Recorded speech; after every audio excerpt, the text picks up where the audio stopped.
Okay, in this problem,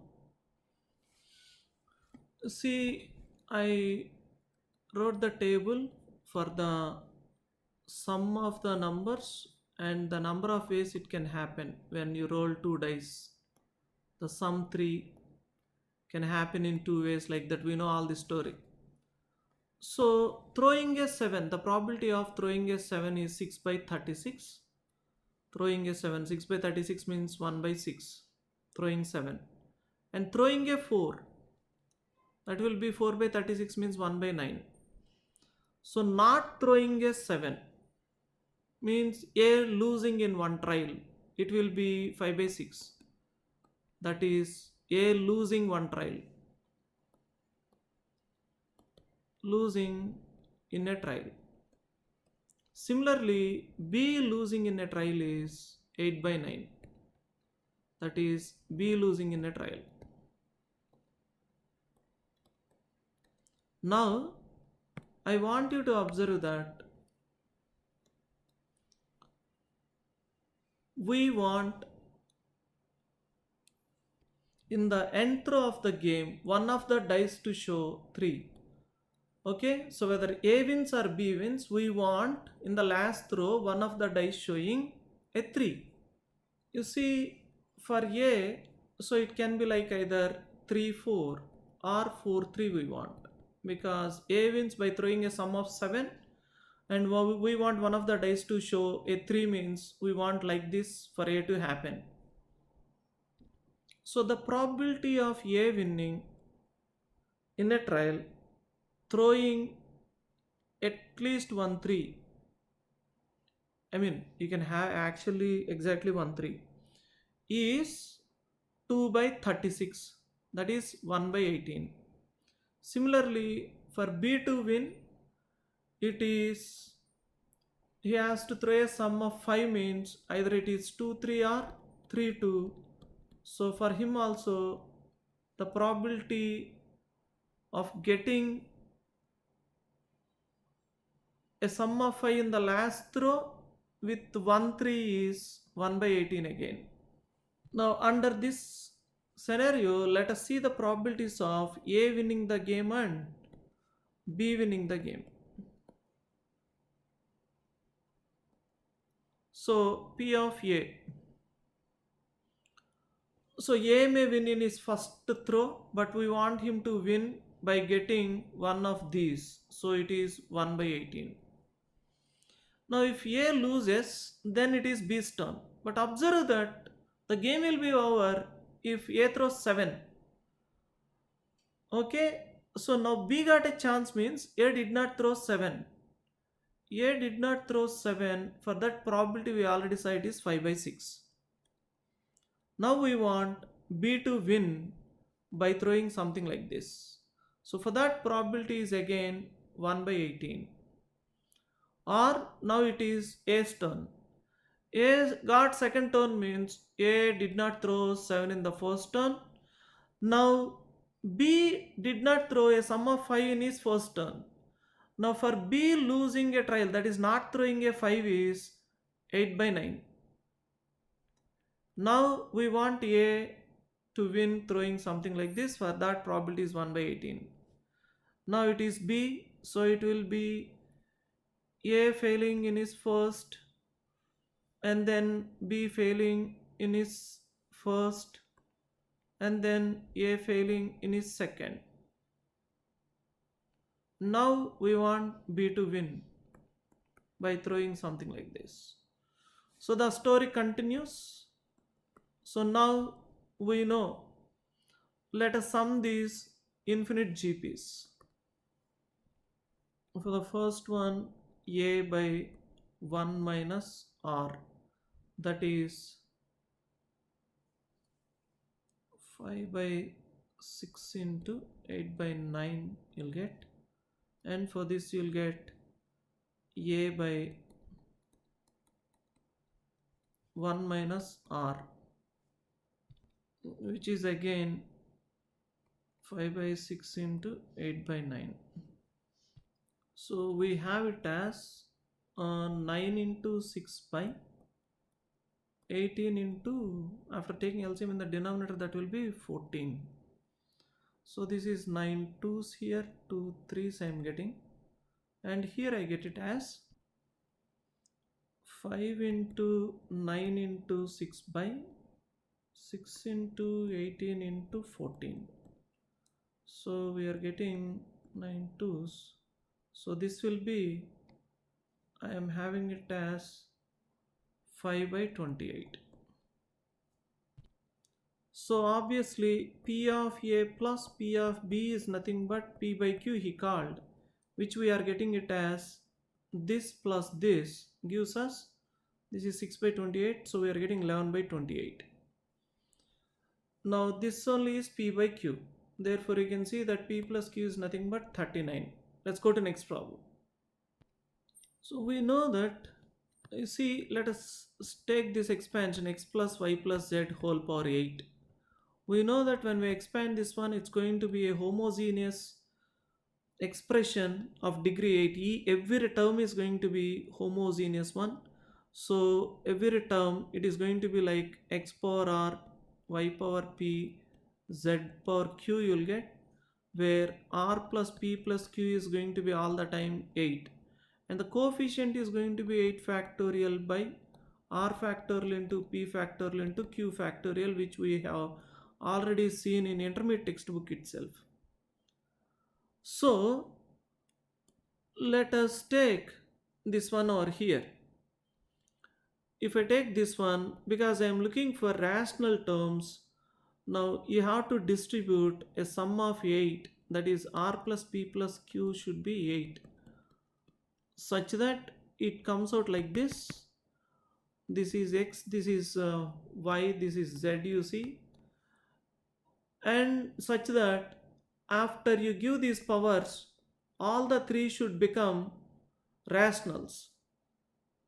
So observe that, say for example, if I take any one, like let us take the last one. For that, the powers you can give are nothing but 0, 4, 8. Those are the powers you can give to the last one. Now giving 0 to the last one, if you give 0 to the last one, then for the first two, observe that to make this into rational, I can give a power of 0, or I can give a power of 3, or I can give a power of 6. Now for if it is 0, then the first one will get 8. If it is 3, then the first one will get 5, which is not possible because I want an even power here. So if it is 6, it can be 2. So 260 is valid.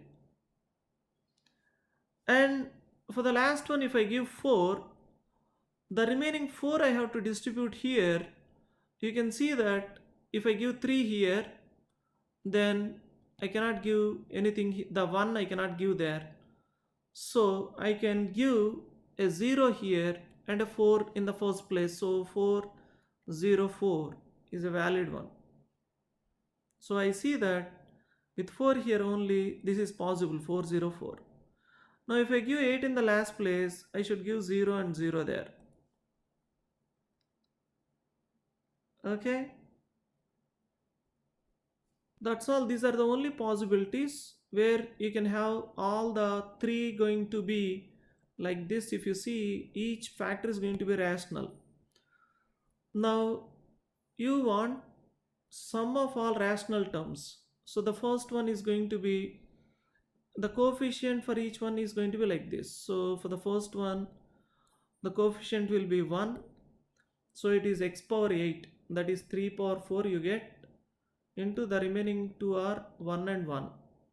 Similarly, if you give like this, it will be 8 factorial by 2 factorial into 6 factorial into these are the powers. So it's going to be 3 into this will be 2 square, and the last one is 1.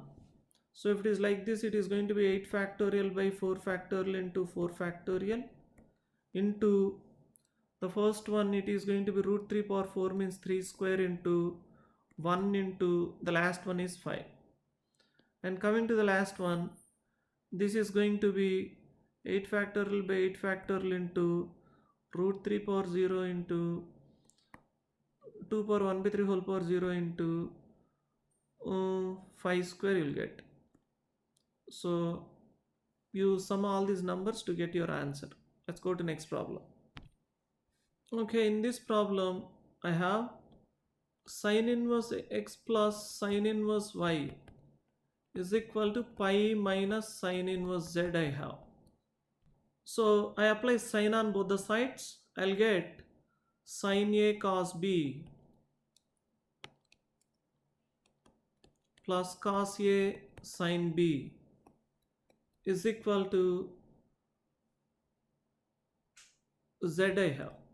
Now from this I have x into root of 1 minus y square is equal to z minus y into root of 1 minus x square. Squaring on both the sides I have x square into 1 minus y square is equal to z square plus y square into 1 minus x square minus 2yz into root of 1 minus x square. So I am getting x square minus x square y square here and minus x square y square there I can cancel. Now bringing these two terms left side, minus z square minus y square is equal to minus 2yz into root of 1 minus x square. Again squaring on both the sides I have x power 4 plus z power 4 plus y power 4 minus 2x square z square minus 2x square y square plus 2y square z square is equal to 4y square z square into 1 minus x square we have. Now from this you can see that you are getting your answer, and you can easily see that k is nothing but 2 there. Okay, let's go to next problem. So it is in this problem it is simply like composition of functions. You can see that in the place of t we have to write this one, means it is composition only. Now you can see that in the composition of functions, like this of this, that is how we are going to see it. So obviously its domain is going to be the domain of this of this, this of this. Its domain is given to be r, but as you have 2 in the denominator, that's going to be r minus 2 here. But observe that again, for this to be defined, we cannot have this denominator becoming 0. Now we observe that this becomes 0 when this is happening. So we don't want 1 by x minus 2 to become 3, and also 1 by x minus 2 to become minus 2. So these are two more values. So basically you have to take away 2, and also you have to take away 2 plus 1 by 3 and 2 minus 1 by 2 from the domain, so that the composition is possible. Okay, therefore the points of discontinuity over R will be 3. These 3 points we take away from R. Let's go to next problem. See, don't get confused. You see, if f is from A to B and g is from C to D, and if the composition G circle F is possible, then it will be from A to D, assuming that the range of F is a subset of the domain of G. But observe that in its domain, those two numbers are not there, 3 and minus 2. And that is why the range of this one cannot have 3 and minus 2. So those are the conditions we wrote here. Then only the composition is possible. Okay. So before we start this problem, I want you to observe that a plus b plus c is equal to pi. So if I multiply with I, I'll have IA plus IB plus IC is equal to I pi. Therefore, e power IA plus IB plus IC is nothing but e power I pi, which is nothing but minus 1. Now if I take reciprocals on both the sides, I'll have e power minus ia minus ib minus ic is also equal to minus 1. If I multiply both sides by e power ia for fun, I'll have e power minus I into b plus c is equal to e minus e power ia. Similarly, you can see that e power minus I into a plus b is equal to minus e power ic. And also the third one you can see similarly. Now let's take this determinant. If I call this determinant as delta for fun, then I have delta is equal to, observe that from here I have minus 1 is nothing but e power minus ia into e power minus ib into e power minus ic. So this delta, when I multiply by minus 1, means this quantity. So as I cannot simply multiply, I divide with minus 1, and this part I am going to send it inside the determinant. This factor I'll send it into first row, then I'll have e power ia. The second entry will be e power minus ia into e power minus ic. That will become, you see, from a similar relation we know that it will become minus e power ib, and the last one will become e power minus ia into minus ib, means exactly this one, it will become minus e power ic. Similarly, writing the next two rows, sending this into second row, this into third row, I am having it as e power minus ia, e power ib minus e power ic, and here this will be minus e power ia minus e power ib. Sorry, here I have a minus here, and here I'll have e power ic. Now you can see that uh, I by mistake I wrote here minus in the power instead of writing here. This is correct, plus ia, e power plus ia. So observe that from the first column I can take e power ia common, from the second column I can take e power ib common, from the third column I can take e power ic common. So that will be minus e power ia into e power ib into e power ic into determinant 1 minus 1 minus 1 minus 1 1 minus 1 minus 1 minus 1 1. Now we know that this part is nothing but 1. We already saw this is minus 1 and already a minus is there. So it is just this determinant, expand the determinant, you got what you want. Okay.